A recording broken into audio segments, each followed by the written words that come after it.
Happy Holi friends, আপোনাৰ লগতে আপোনালোকৰ ঘৰৰ সকলোলৈকে শুভেচ্ছা জনালোঁ। ফ্ৰেণ্ডছ, আজি হোলীৰ দ্বিতীয় দিন, আজি 15 তাৰিখ আৰু আজি মই কালি হোলী বহুত লুকুৱা হ'ল, সেইকাৰণে মই ভাবিলোঁ আজি বতৰটো বেয়া, সেইকাৰণে লুকাই আছিলোঁ।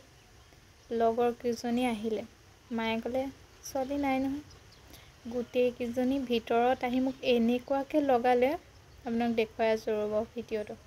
গোটেই অৱস্থা নাইকিয়া কৰি দিলে মোক মানে, সেইকাৰণে আপোনালোকক কোনোবাই হোলী লগাবলৈ আহিলে ধুনীয়াকৈ লগাবলৈ দিব। যদি লগাবলৈ ধুনীয়াকৈ নিদিয়ে কি ক'ম আৰু, আপোনাৰ গোটেই গতি নাইকিয়া কৰি দিব। মোৰ এয়া দেখিছে নহয়, দুবাৰ গা ধুলোঁ এতিয়ালৈকে, গোটেই চুলিত লগাই শেষ।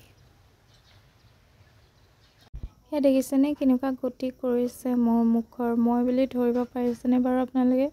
এয়া চাওক কি ৰং যে মিক্স কৰি লগাইছে ইহঁতে। এইটো লিকুইড নহয় বাৰু, পাউডাৰ নিচিনা যে গুচি যাব বাৰু। আপোনালোকৰ এনেকুৱা কাৰ হৈছে বাৰু আজি জনাবলৈ নাপাহৰিব দেই।